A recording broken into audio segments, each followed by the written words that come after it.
Welcome to A Photographer's Life, the channel that takes you behind the curtain into the world of professional architectural photography. Join us now for an episode with one of America's premier architectural photographers. Today's broadcast comes from a recent interview with award-winning American architectural photographer Brad Feinknopf. Today's interview was conducted by AIAP Director Alan Blakely. We hope you enjoy the show. If you do, please let us know by liking this episode and subscribing to this channel. Now, on with the show. We now join Brad and Alan in conversation. You seem to be on most people's radar as far as architectural photography, so that's a good thing. I suppose, yeah. I guess. Are you in your studio, or? I am. Looks like you got a cyc wall. Yeah, okay. That kind of stuff looks familiar to me. Yeah, this is, here, I can give you the 360. Oh, okay. How nice. Wow, nice space. Beautiful. Yeah, no, we're very fortunate. Though it's funny, aren't in here very much. Yeah. My last studio, I built that in 2008, which was really the very worst time I could build a studio. It was my third studio and my largest, and I used it basically for storage because my business was, had shifted to 90% architecture. Yeah. And so it basically was just an office for me, and all the studio stuff that I had, I ended up selling at a garage sale when my lease expired, and got completely out of that kind of business. But that was my bread and butter for a lot of years. So, yeah, I out of college, I worked in New York City as an assistant for a couple of years, and then I moved back to Columbus, which is my hometown. Mm-hmm. And it's just sort of like, for me, having a studio space has always been sort of like something I just need. That sounds kind of funny because so little I do in the studio, but Mm-hmm. I've always wanted to have a physical space that I could go to. And I also, COVID's obviously changed certain things, but, I also wanted to create some separation of work and home, and I wanted to my studio and work, and then leave my work behind. Now, I'm working at the kitchen counter more often than not, and but probably in a roundabout way, kind of working more because I don't, my wife used to be, you're home now, kind of like, and my laptop would stay at the studio and all those type of things. Yeah, so, I get. Now I think, she's kind of working at home and I'm kind of working at home. So, and our sons were working at home all through COVID to taking the classes online. So it just sort of changed things and changed the outlook. The fortunate thing for me at this point in time is there's a food photographer who I became friendly with, and quite frankly, almost the whole time I've had the studio, I've had a food photographer who's rented the studio probably 5 to 10 days a month. Okay. And even though that doesn't cover the mortgage, it certainly puts a dent in the mortgage. Absolutely. So I look at the studio in two factors. One is, we do some portraiture, and I like to have it for that purpose. Oh, yeah. I like to have it as a workspace, but long term, we'll have this mortgage paid off in a handful of years, and I'll have an asset. It's sort of like you have to look at, what kind of assets are you creating for yourself? And this is one of them. And, the stock market obviously is one thing, but property is not a bad asset. And this is in downtown Columbus. So hopefully, at some point in time, if I choose to sell it, it'll be a nice little nest egg, That's very wise. That's kind of an interesting avenue, because the people that contact me that want to know about this industry, one of the biggest surprises to them is that everybody's self-employed. They're Hedrick Blessing kinds of opportunities are not out there anymore. And so you have to kind of think of yourself and a strategy. How am I going to retire someday? And what's going to fund that retirement, and all those kinds of things. And do you have employees, that are salary or hourly? Okay.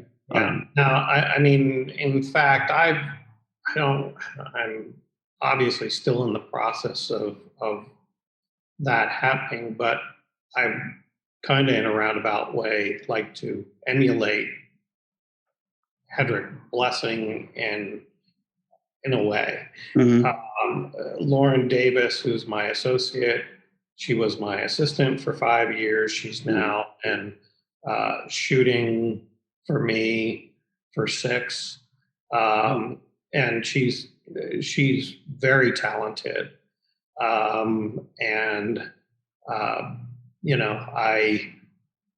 I think that, before Lauren, I had another associate, Jason Meyer. Okay.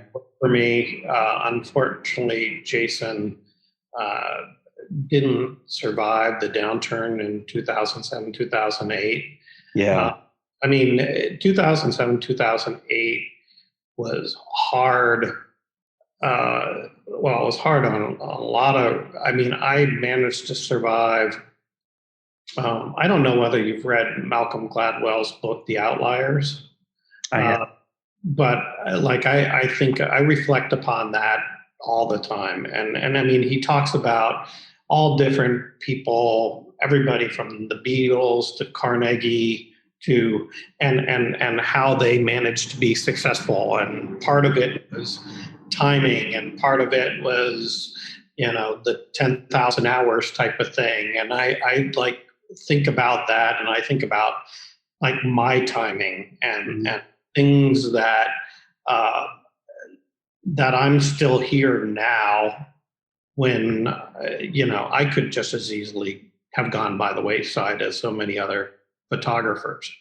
And I would say that in starting my career, the internet came. It wasn't the internet when I started my career, but I think the internet allowed me to reach a greater audience. For sure, yeah. And I think that was a blessing and helped me grow the business. And then when the downturn happened in 2000, 2008, my reputation had grown beyond just a local photographer, right, to a regional photographer. And so I was drawing on a lot more people than had I been a local photographer. And the people who went by the wayside were the people who only had those local resources to draw upon. And that was my associate back then. Yeah. So, and he was a very talented photographer, but just couldn't make it through that pandemic of sorts. Oh, sure.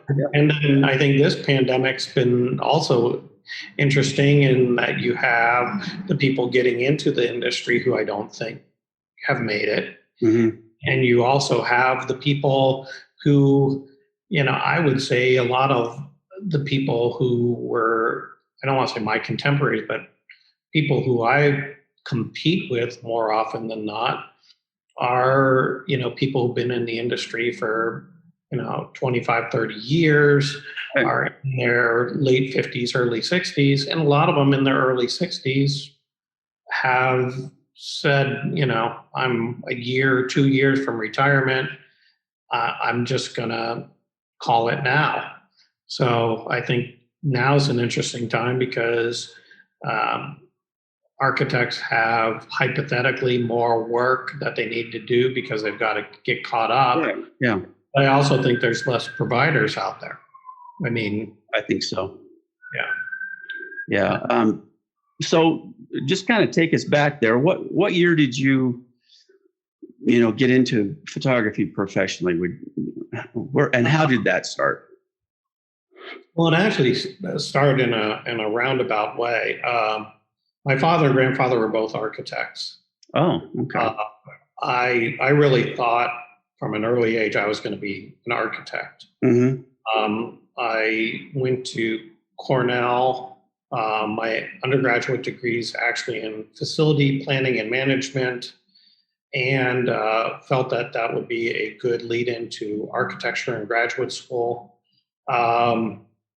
And my junior year at Cornell, I had a bunch of friends who were all photo majors. Oh, okay. And they convinced me to take a photo course. And quite frankly, in high school, I had absolutely no interest in photography. The kids who did photography for the school paper and stuff were, kids with parents with deep wallets who could buy them an 800 millimeter lens to go take to the football game. Yeah. And I was not really, and to this day, I'm not very interested in covering events. In fact, that's one of the funny things in the family is that, it's sort of like we'll have some big family gathering and everybody will look to me and go, well, how come you're not taking pictures? And I'm kind of like, well, I didn't realize that this was a paying gig. It's sort of like I either have I'm going to be present or I'm going to be working this gig. Exactly. Yeah. And he had actually been a architectural photographer in Cleveland. He had gone to Ohio University, got his master's at Ohio University, had been an architectural photographer, ended up becoming the dean of the fine arts school at Cornell. Okay. But he was very much out of the minor white school of thought. And basically by, looking and seeing the world around you, you get a greater sense of your being. And I just, the ability to slow down and appreciate things around you was what drew me to photography. And then so I would say that was the spring semester of my junior year. My senior year, I took every photo course I could get my hands on. Oh, really? I took large format photography. I took non-silver processes. I took photo 102. I took to the extent that I had been a pretty good design major at Cornell, and my advisor was totally ticked off at me. I mean, by the second semester of my senior year, like I handed him my syllabus or my schedule, and he signed it and handed it back to me without even looking up from his desk, because he really felt that I was on a good path, and now I'm going down this stupid photography path. But he wasn't going to argue with me about it. And so I took all these photo courses. The interesting thing is at that point in time, John Zarkowski, who was the curator of the Museum of Modern Art, was a visiting lecturer at Cornell. So I had John Zarkowski coming to our Photo 102 course, telling us how crappy our photos were. Actually, he liked one of my photos. He said, "This is really good. Tell me what it's about." And I told him what I thought it was about. And John Zarkowski goes, "It's a good photo, but that's not what it's about."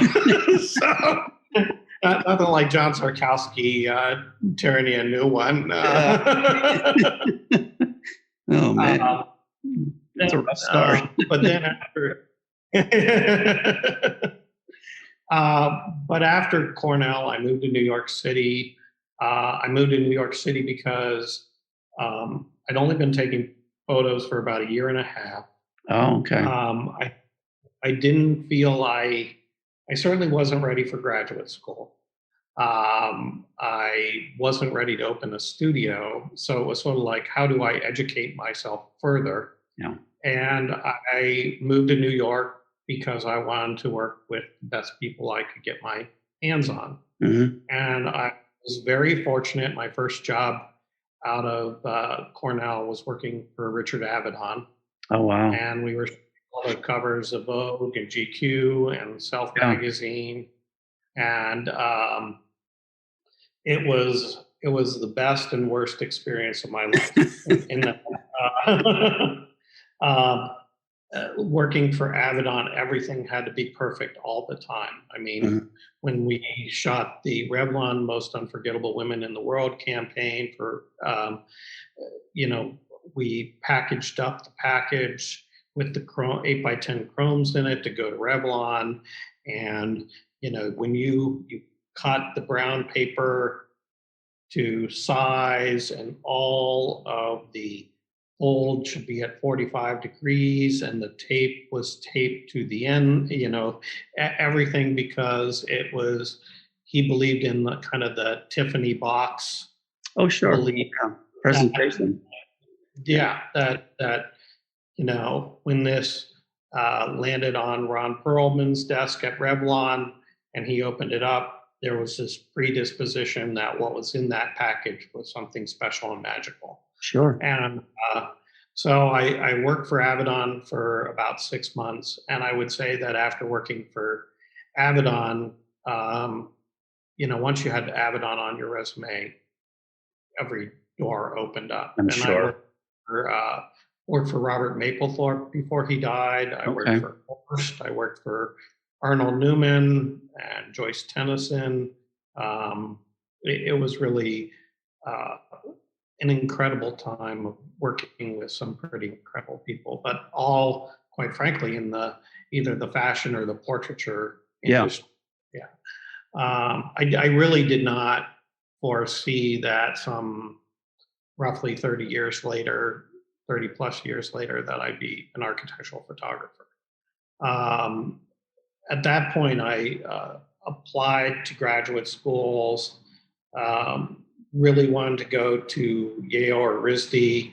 I had also applied to NYU. Mm-hmm. I got into NYU, but I had felt I had kind of gotten burnt out on New York City. I'm still a Midwesterner, and just New York's for the young and the wealthy, and I just sort of had my time in New York, and I did not get into Yale. I didn't get into RISD. They were accepting people who had been working on their thesis for 10 years. Oh, okay. And they also, you work for people like Avedon, Mapplethorpe. You think those things are going to be great on your resume. Well, it's great on your resume as long as you're not applying to academia, because those are people who, God forbid, went into the commercial world, and therefore they're sinners, they're evil, they're you read the books on Avedon, and he fought that his whole career. And we fight that still, don't you? Oh, we're not taken seriously as artists because we've chosen to make a living at this, and making a good living at this. So that's interesting. So I ended up moving back to Columbus, Ohio. I assisted a photographer here locally by the name of Jeff Reiches, and he did all the work for Columbus Monthly magazine, which was kind of, this is 1988. Okay. 89. And in 88, 89, I would say most photographers across the country were jack of all trades. I mean, They were, yeah. You were, somebody came in the door and they needed a portrait, you did a portrait. They needed a food shot, you did a food shot. You did a architectural shot. There wasn't enough work in the local market to do any one thing. Right. And you didn't have the reach beyond the local market. I mean, for the most part. And so I worked for Jeff for 3.5 years. And then, this is, then I had a little segue into media in the early 1990s, which nobody even knew what interactive multimedia was. So that never got off the ground. Now it's everywhere. I would just way ahead of the curve. And then this sounds funny, but I was engaged, and my father-in-law said, "You've got to figure out what you're doing with your life." And I had a friend who, or somebody who I'd become friends with, who had moved to Columbus, Ohio from New York City. He was basically a fashion photographer, fashion lifestyle photographer. And he said, "Brad, you are too good a photographer not to be in photography." And he said, "Let's start a partnership," which we did. And we were in a partnership for 5.5 years. And it was the type of thing where we were able to start being specialists in the early 1990s before a lot of people were. And that was because we were a studio where we weren't turning away any work. But if you came in and you had fashion, lifestyle, product work, Scott did it. If it was corporate, portrait, architecture, I did it. Okay. So it was sort of the early onset of what I would call specialization. And and it was also the type of thing you need a fax machine. It's silly things, but it is those type of things that you deal with when you're starting up a business and those type of things. Scott, unfortunately, was in an automobile accident, had to have his ankle surgery, a whole lot of things done with him. Couldn't work for more than a year, and at a certain point, it was just time for us to go separate ways, because I had my firstborn son, and I was carrying the burden of the business, and Scott was more interested in going back to France. He had, his priorities were other than keeping the business afloat, and therefore, and that was probably about 96, and I've been on my own ever since. And I would say in 96, probably I was doing 60% architecture and about 40% corporate and portraiture. And just as my reputation grew, that grew to 70-30, 80-20, probably now about 95-5. There's not a whole lot that I'm doing. A little bit of portraiture here and there, but I think ultimately it goes back to my dad, who, from probably as early as I could walk, maybe even before that, I was going to job sites and looking at buildings and getting to know architecture. And I will say that even today, that is one of my greater strengths, is just the ability to have some basis in architecture, know architecture, be able to walk a project with an architect, understand the project, understand the thinking process, be able to talk knowledgeably about that architecture, as opposed to just seeing it. Going back to the late 80s, early 90s, where, somebody, not necessarily our studio, but, you'd walk into any studio and go, hey, I've got a building. Can you photograph a building? Sure, I can photograph a building. Yeah. Like a building's the same as a piece of cheesecake or anything else, I think the more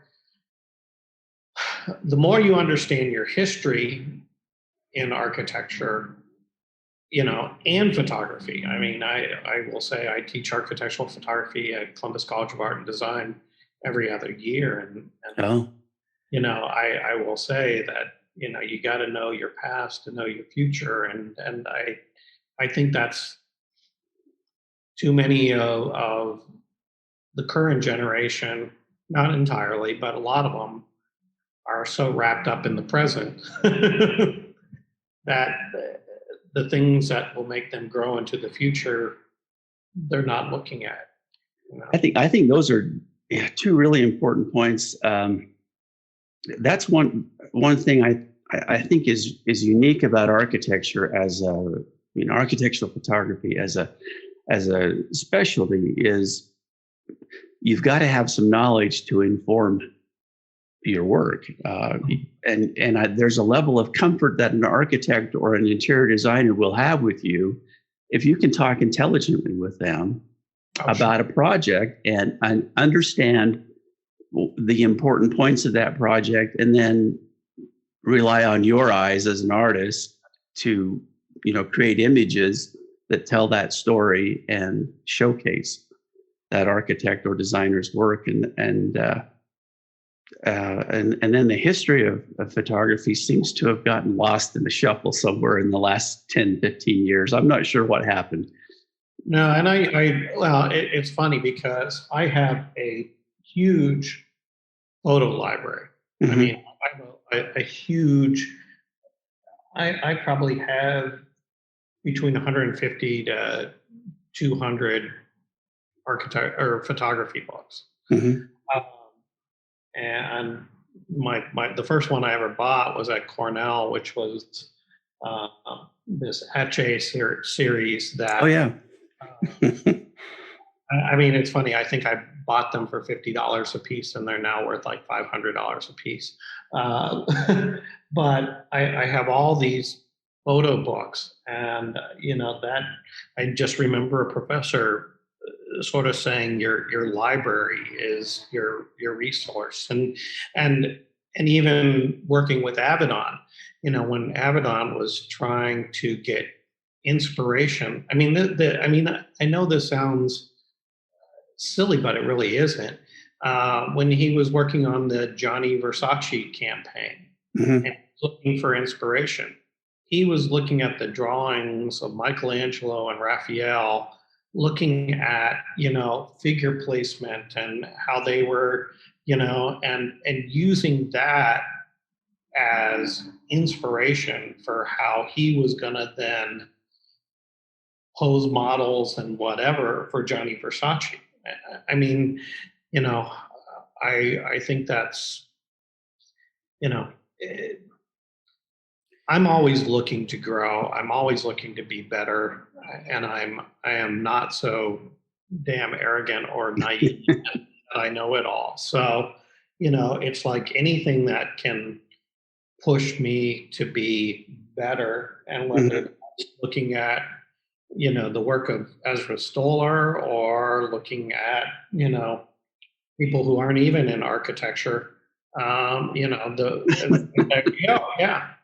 Yeah, and I was fortunate enough. I was just there at the TWA hotel, and okay, it's fabulous. I mean, in fact, we were flying out of LaGuardia. We weren't even flying out of JFK. Oh, okay. And we stayed at the TWA hotel. Wow. Just to stay there. Yeah, so. That's so cool. Well,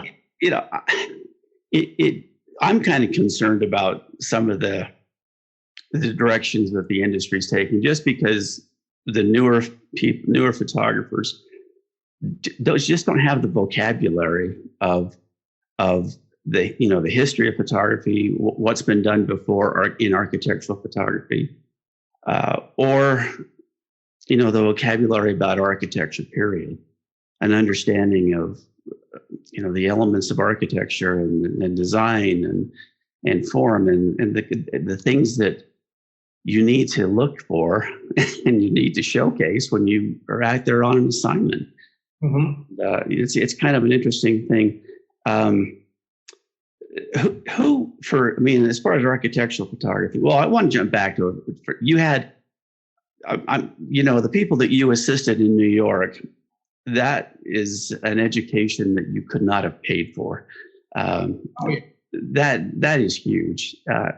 Even though they didn't have, work in an architectural photography vein, just the fact that you got to see their working methods and the way that they succeeded with clients on a daily basis, that's enormous. And that's something that is not ever taught academically. No, and I'll say, when I say about Avedon being the best, worst experience, I would kid, but there not a whole lot of kidding to it. I never left that studio, meaning that, from the moment I walked into the studio to the moment I left, and then when I left, I dreamt about being in the studio. Mm-hmm. I still,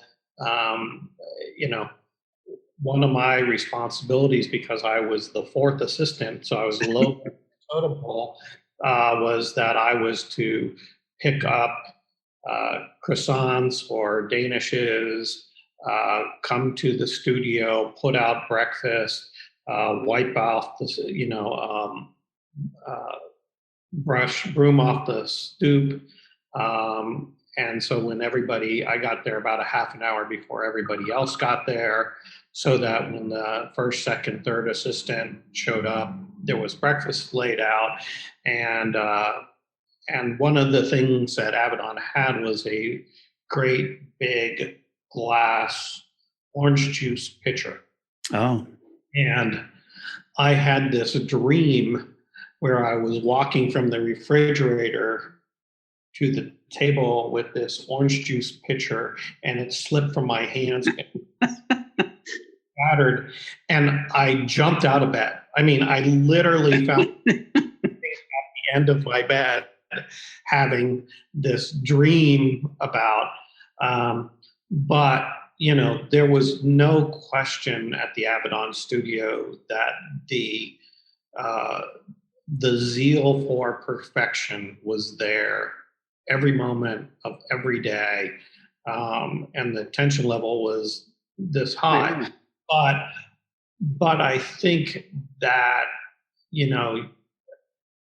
I learned so much, and that this is how, not that I want this tension level. I think I took the best elements out of that experience and put them forward. But I did learn so very much from that singular experience. And then the other experiences that came from there. I feel blessed beyond belief. If I look back at my lifetime, between those experiences, the opportunities I've had professionally, I've really had a charmed career, life, whatever. So I feel incredibly blessed and fortunate. Yeah, I echo that. I feel the same way. My turning point for photography was several places along my career path. Eventually, my wife convinced me that that's what I needed to do, and so late '80s, that was what I jumped into with both feet. But you bring up something about just the working methods of doing excellent work and doing what it takes to do excellent work. It's hard. It's really, and it's difficult. For me still, this is hard work. when I shoot an assignment and I'm exhausted, and my wife is my stylist that works with me, and so we're together all the time, and she sees that I'm a different person when I'm shooting, because you have to be that focused to do good work, and not just document the building is not what you're there for. Right. They're hiring you for your eyes and the way that you're going to see that building. Just back to one thing you said too, that this time period that both you and I came into this business in the late 80s. That's when I got serious about this. And then to now, it's been a really interesting time period to have gone from, I was shooting 8x10 and 4x5 chromes, and into this digital situation where, everything is equipment wise has changed. Mm-hmm. But tell me a little bit about that transition for you, and was it a big deal, and did it change the way you shoot at all, or how was that transition for you? I think it's constantly evolving, and I also think you have to be open to evolving. Mm-hmm. You can't become complacent, and you've got to be open to growing. I shot 4x5 for 17 years. I was a late adapter to digital, but I will say that, back to my conversation about the outliers, I think I jumped at just the right time. Had I jumped sooner, I think I would have spent a lot more money on digital equipment that would have been obsolete very quickly. Yeah.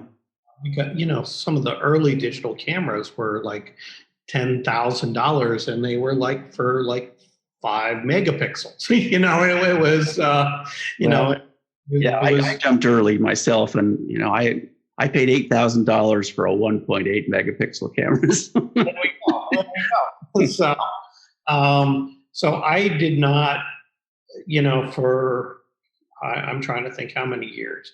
What we did is we bought a very good 4x5 scanner, and we were scanning our 4x5s and retouching them in post.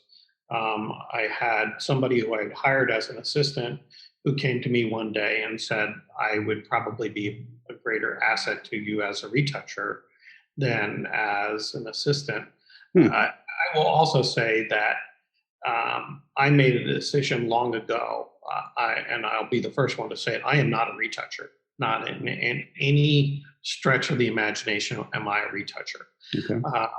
I wanted to spend my 40 hours a week, if not 50 or 60 hours a week, behind the camera. That's why I got into photography.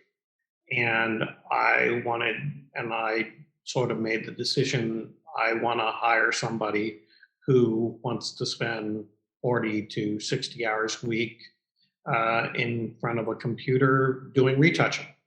And I want to be the best photographer I can be and let them be the best retoucher they can be. I saw, when Photoshop came along, I saw a lot of local photographers go from spending the majority of their week taking pictures to the majority of their week doing Photoshop. Oh, sure. Yeah.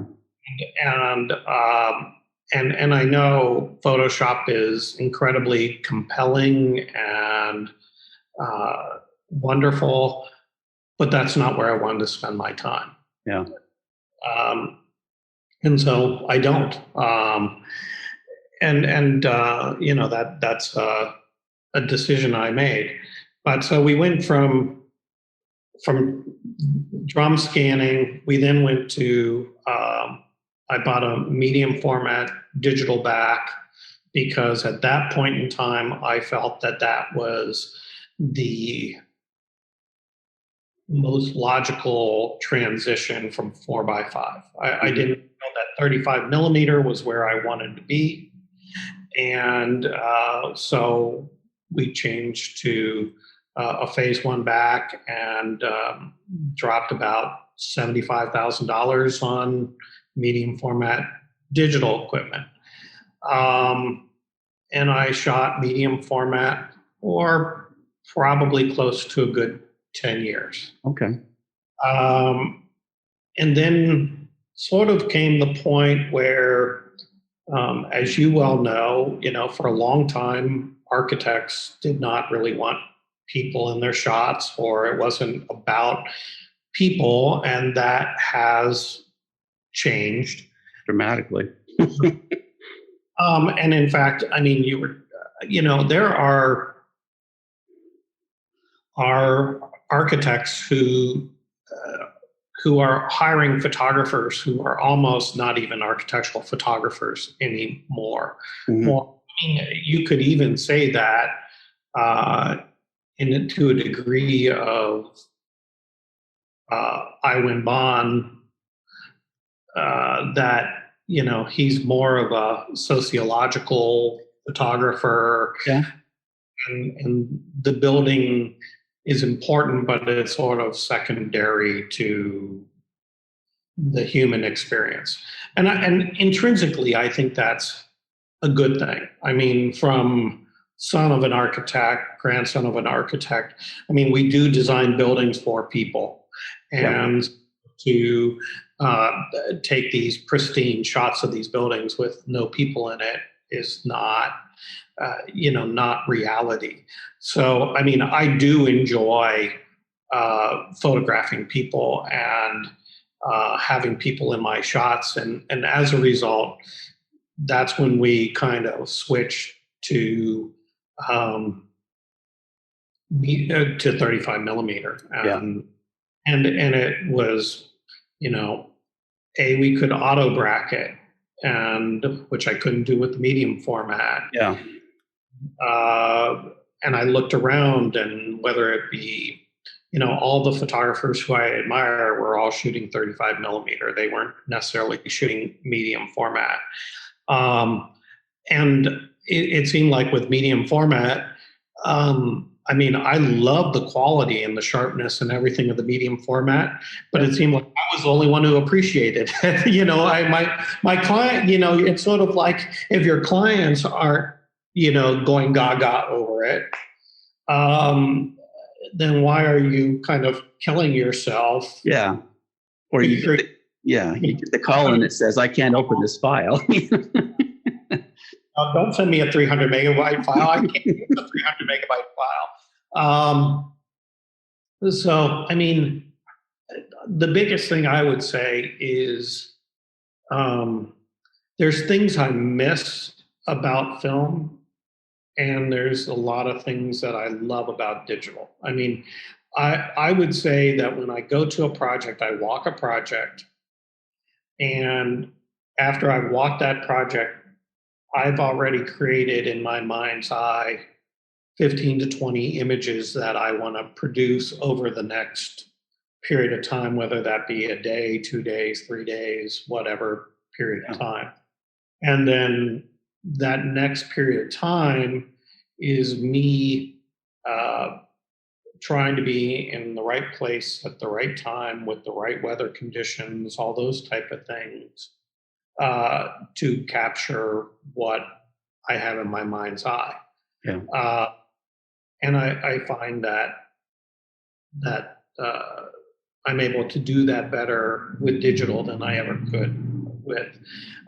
That being said, I do think I often make the analogy of film is very similar to the vinyl album, that, the audiophile wants to listen to the vinyl because of the warmth. Mm-hmm. And I think that there is a warmth to film that is missing in the cleanness and the purity of digital. But, in this day and age with turnaround times and everything else, Oh yeah. there's film is obsolete. I mean, I sad to say, but it's Yeah. Yeah, I agree. But let me just bring it back just a little bit. The fact that you shot film and used a 4x5, and you talk about walking through a building and being able to visualize those shots before you set them up, and then getting yourself into position. To me, that's a discipline that comes with 4x5, with film shooting. Is that you know the lens, and you know where the camera needs to be based on your experience, and you're not walking around like a real estate photographer necessarily trying to frame up the right shot. You know what the shot is. You just need to get the camera there and get things working so that shot that you have in your mind's eye, then you translate that into a digital file. And I think that's a discipline that was more easily learned in a film situation, and probably takes a little bit more effort to learn in a digital situation, because you're not burning film, with all these what ifs. I had a art director tell me on a photo shoot, this could be, a good 10 plus years ago. He said that he would always defer to a photographer who first learned on film than some of the younger photographers coming out who'd never shot film and only shot digital. And I think part of it is that discipline, because, I mean, as you know, in the film days, it was not only about that shot, but what did you have to do to get that end product that you wanted, which involved lighting, it involved gelling fluorescence, it involved a myriad of things that you had to be able to have mastery over if you expected your end product to be any good. And you did have to have that visualization of what you're trying to achieve, or you wouldn't achieve it. And that was what the art director was saying, is that, he said these young photographers, they go take a picture, and whatever comes on the back of that screen, they think that's the end product. But, you have to have an idea of what you want that end product to be, if you expect it to be, of any quality. I've been looking for this Ansel Adams quote for years. I know I heard it somewhere, and I still can't find it anywhere. And I think it was Ansel Adams who said it. But he said, "Photography is not about reality. It's about the perception of reality." And so I think what I'm trying to do when I go out and take my photographs is I don't want to say create a reality. I want to show reality in its best possible light. I want to, I will say I've gotten a lot of feedback from way too many architects at too many architectural award things saying that project doesn't deserve an award. You made it look way better than it actually is. And I'm kind of like, well, isn't that what I'm paid to do? But at the same time, there are a lot of ethical lines that I draw for myself that I don't cross. Like I won't. I had somebody ask me the other day, because the sky wasn't that great, will you drop in a sky? And I'm like, no, I'm not going to, I don't have a folder full of cool skies. Drop in if the sky was fine. It was a clear day without a whole lot of atmosphere. I'm going to drop in a bunch of fluffy clouds just because we didn't happen to have them. We'll take out outlets, we'll clean things up, but, intrinsically what I want my images to represent is, let's say, 98, 99% reality. Mm-hmm. Uh, But having said that, though, don't you think there's something inherent when an architectural photographer like yourself does something that you're creating a photograph and asking the viewer to then see that your way? I want you to see this building. This is how the building looks in my mind and in my mind's eye and in my eye or in my camera, and this is what I'm showing you as to what this building looks like. And so you are kind of, at least I feel like we impose our own view of a building. Oh, absolutely. I mean, curating it, yes. And I mean, and there's been quite a few buildings, I'm sure you can say this of yourself, where you photographed it as well as a handful of others. Mm-hmm. And it's interesting to me to see, what I walked away from a building with, mm-hmm. and what others have seen in that same building. And a lot of times I take the greatest amount of joy in the images that, let's say, I have found that have not been the obvious. Right. I think with most buildings, there are a handful of go-to shots. Sure. You could hire 10 photographers and they're going to walk away with those 5 shots and then some. Right. And then some. That is really the interesting thing is, what are the other shots that they are seeing?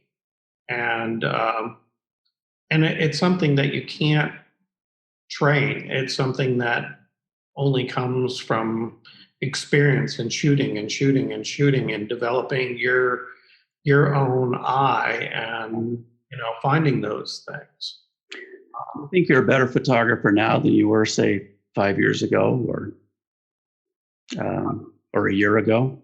I hope so. I think I mentioned to you that I kind of formed a long distance friendship with Fernando Guerra, who I still admire beyond belief for his architectural photography. And I think COVID and his and my conversations with one another, that I think we both were working so hard pre-COVID, mm-hmm. That, he made the analogy of feeling like a factory worker. Yeah. I think that's the most interesting thing is, and this goes back even to me working in New York City, is like you have this great admiration for people like Avedon or Mapplethorpe or Arnold Newman or whomever. Mm-hmm. And, and then you meet them and you work with them and you realize, they're not gods, they're human beings. We're all just human. And when Fernando and I met and had dinner and things like that, here's this photographer who I think does this phenomenal work. But when we were sitting down having dinner, we have all the same struggles, all the same headaches, whether it be, client headaches, travel headaches, financial headaches. We all deal with the same things. You always think the grass is greener on the other side, but it isn't always that green. And so, I do think COVID gave a little bit of a breather. Yeah. And now coming back, there's an appreciation for being able to do what we are so fortunate to be able to do. And let me put it this way. You say, is my work any better? I would say a few years ago, I hated everything I did. I mean, I hated it all. It typically took 3 to 5 years of distance from a photo shoot for me to be able to say, that wasn't half bad. Now, maybe that timeline, there are times where I'm kind of like, that was pretty good. But it's sort of like I perpetually want to be my worst critic. That's not a bad thing. No, I don't ever want to become complacent. Mm-hmm. When you've talked about a few other architectural photographers historically. Are there a handful of photographers whose work from the past that you admire? Any in particular that stand out to you historically? Well, I mean, you have to give credit to Ezra Stoller.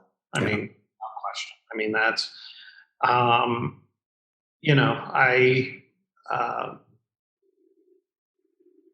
not a huge fan of Julius Schulman.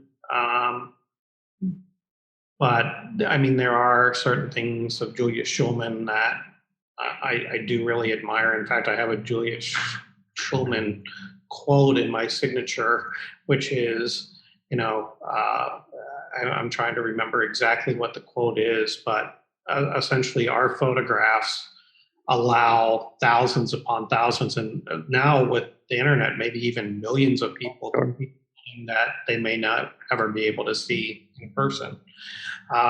So I do think that is critical. Nick Merrick was, Nick, I took one of Nick's workshops now, I don't know, 15 years, maybe more ago, at the Santa Fe Photographic. Okay, yeah. And Nick and I became friends, and we still communicate. Nick has done, continues to do beautiful work. Yeah. Fernando, like I said, he's not past, he's present. Mm-hmm.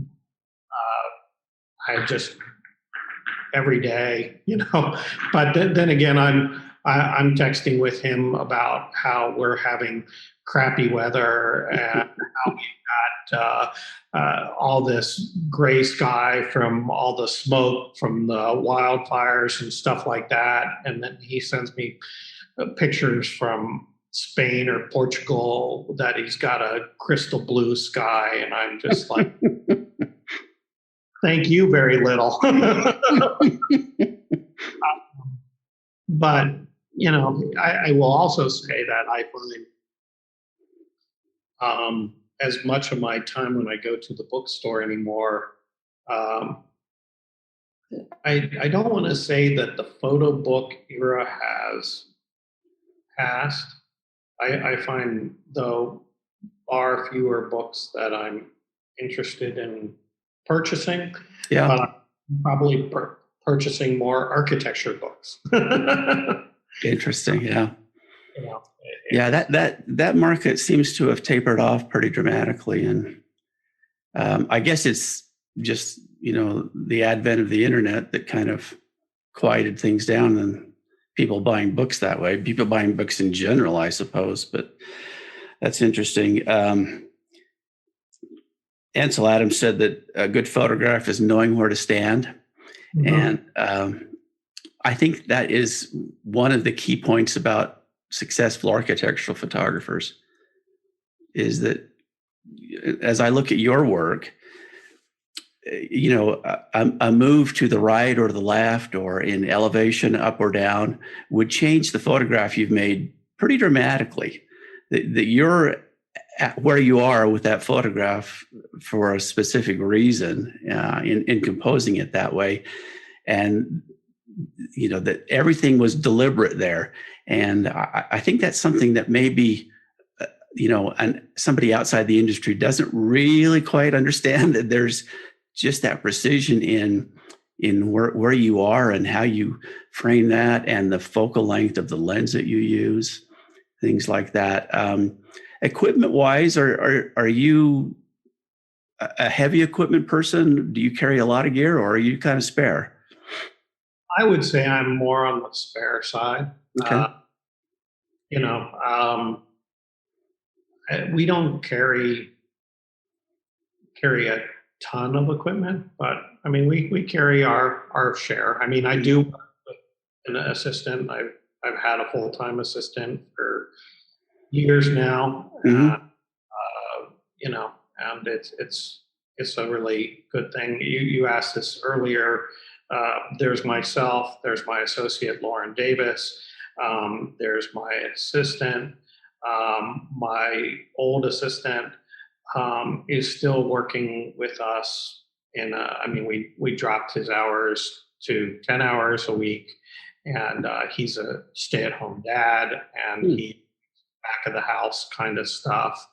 And then I have a retoucher who's not in-house but out of house. Okay. Intrinsically, and then I have a rep in Chicago who handles my commercial work. Mm-hmm. So, I mean, I suppose under my umbrella, there's about 6 of us. Okay. Good to know. I think that's going to be surprising for some people who are working solo. I honestly don't know how people do, hire freelancers, when they, like, I know a lot of people who hire freelancers every place they go. And I know that my process, having somebody who knows me, knows how I work and things, is integral. I mean, going back to, and I don't want to dwell on this, but, when Fernando and I got together, his process is entirely different. And it's kind of funny. I mean, I love to see how he works, and I think watching how I work is, he'd probably be pulling out his hair. He'd lose his mind. But, he travels. He does not work with an assistant, and he travels the world by himself, which I think is great. I also think it's got to be terribly lonely. Mm-hmm. I mean, I can't imagine that life. I mean, to some people that might be intriguing. I'm sure Iwan Bond's life is, Boyan Gintu's work. I'm sure all those people are sort of on a plane perpetually. In fact, I for a while there, I was wondering how Iwan Bond does it with his internal time clock, because he'd be in for a week, and then he'd be in South Africa the next week, and then he'd be in Los Angeles the following week, and then I'm like, how does your body, or do you even have a time clock, or how do you how do you do what you do? Yeah, that's rough. I mean, the physical part of doing that aspect of what we do, if we reach that kind of threshold, is interesting. Yeah, it's pretty demanding. Even just those of us that work for mostly domestically, it can be pretty grueling at times. And if I have a week where I have to shoot every day, I'm kind of a wreck, when the weekend comes. So. Well, I know starting September, you go from September to November, September, October to mid-November. Right now, Monday through Friday, I'll be shooting every day. Oh. Every single day. And if I could find more days in the week, I'd probably could or would. But it is interesting. We have a shoot coming up in a couple weeks in London, which is quite frankly an anomaly. We've done all of the American Express lounges across. Okay. Or American Express, from when they started opening lounges. I mean, they've had somebody else photograph their first lounge, which it wasn't a good fit, and we photographed the second lounge, and we've done every lounge since, from Seattle to New York to Miami to Houston to you name it. If you've seen an American Express lounge, we've photographed it. And they have this lounge opening in Heathrow that 2 years ago, pre-COVID, they said, oh, we're going to have this lounge opening in Heathrow and we want you to shoot it. And we were like, oh, this will be great. And it was summertime, and we thought, oh, we'll go over to Heathrow, maybe bring my wife along, we'll stay a few extra days, do some traveling. And now it is most definitively a work trip. Not leaving the airport. It's going to be, fly over on Tuesday, arrive on Wednesday, shoot Thursday, Friday. And the only reason why we're flying back on Sunday and not Saturday is the tickets are $1,000 cheaper on Sunday than they are on Saturday. So it's cheaper for us to stay an extra day than it is to return. But, we're scheduling all of you have to take a COVID test 36 hours before you leave. You've got to take a COVID test on day 2. You've got to take a COVID test the day before you return. It's just understanding the hoops we have to jump through is onerous in and of itself. I'm very content. As much as I see these wonderful things being built in places like the UAE and places like China, I'm pretty content being a domestic architectural photographer. I can agree with that. Yeah, the logistics are a little bit dissuading. The best piece of advice I can give to anyone, architectural photographer or not, is advice from my mother, which was, be very careful what you wish for because you just might get it. Good advice, yeah. It is very wise advice. I will tell you, as far as clients, there are clients who I wanted to do work for and gotten to do work for and hope I never have to do work for them again. There are things like this London trip, which I'm happy I'm having the opportunity to do, but it is a far cry from what I imagined it to be originally. And I think that is very true in life with lots and lots of things. I quite agree. As we wrap up here, Brad, I thank you for all the information you've given us. This has been really insightful to me, and I know it will be to the viewers that see this once we post this. But advice to new people coming into the industry. Is there anything that you think would be important that they know that they probably don't know now for somebody entering the architectural photography industry? And this sounds funny. And I don't mean this in any way, shape, or form to dissuade people. And I remember somebody who is a photographer out there today who came to me early on, and I said these type of things to her, and she thought I was just like being mean or being tough. And now she's come back and sort of said, I really appreciate what you said to me because it's all true. And, I say to my architectural photography students, whether they intend to do architectural photography or just photography alone, that if you don't wake up in the morning and feel like I have to do this, Mm-hmm.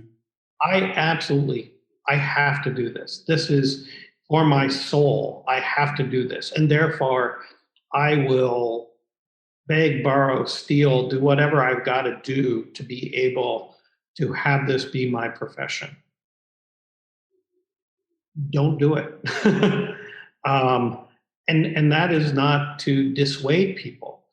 I have seen so many photographers go by the wayside over my years. Mm-hmm. It is not an easy profession. It's actually not a very glamorous profession. People think it's glamorous. Oh yeah. It is hard work. There are lots of times I'm up at 4 a.m. to be on location by 5:30, 6 a.m. to do a dawn shot, and then put in 14, 15 hours because I'm working all day through dusk. There have been shoots that I have been on where we started at 11 a.m. on Thursday and finished at 10 a.m. Friday and worked for 23 hours straight. Yeah.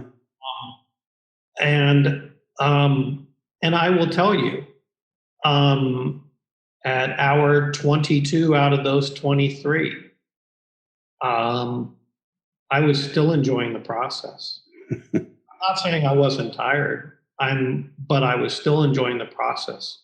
I was still happy I was there. I wasn't like, when is this going to be over? I knew it would be over. But I mean, there's never a day that I don't enjoy what I'm doing and enjoy all aspects of the business. I don't mind marketing. I don't mind bookkeeping. I don't mind all the other things I have to do if it means that I'm going to get to be behind a camera some of the time. And if that's not where your heart is, you're just going to have a hard time making it.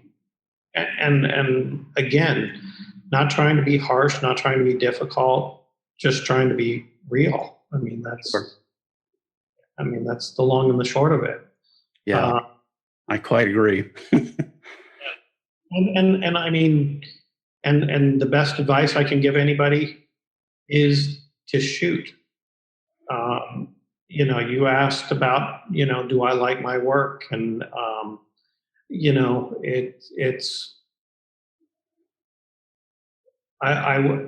I hope my work has gotten better over the years. But I was with an architect friend of mine yesterday, and she said, it's been really wonderful to watch your career evolve, and that, kind of, I mean, in a roundabout way, she sort of said, at the very beginning, your work was kind of and now, I feel like you're doing some good work for some good people, and it really has, you've evolved and are doing some good things, and that feels good. I mean, it's hard to know where you are on the continuum while you're on the continuum, Yes.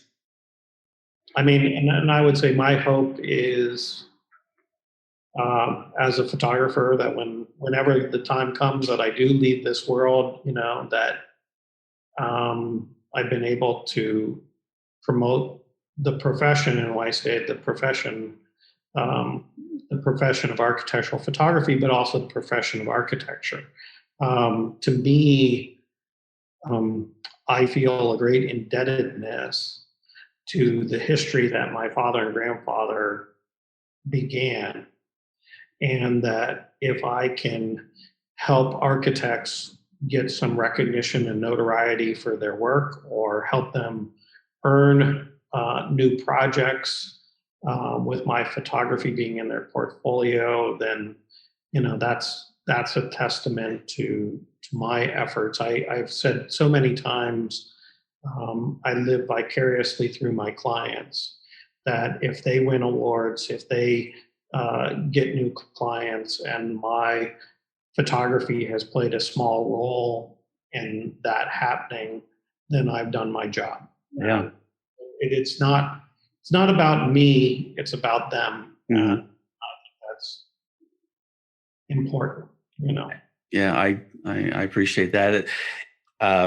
It's what you do is such an integral part of the success of your clients, and that's very evident. And you've got some very high-profile clients whose work, I think, in the public eye, is represented by the photographs that you take. When somebody thinks of one of those projects from one of those companies, it's your photograph that they're seeing in their mind's eye, and that's a huge testament to your skills and talent, and you should be very proud of that. Brad, it's been a pleasure speaking with you. You've offered some amazing insights and understanding about your work and in the industry in general, and also about photography in general, the profession of photography, which remains a mystery to most of the world. So I appreciate that. You've been very generous, and thank you again for doing. This has been another episode of A Photographer's Life. If you've enjoyed this program, please let us know by liking this episode and subscribing to this channel. A Photographer's Life is brought to you by the Association of Independent Architectural Photographers. This episode is copyrighted and may not be used in full or in part without the written permission of the AIAP. Please join us again soon for another inside look at the world of professional architectural photography.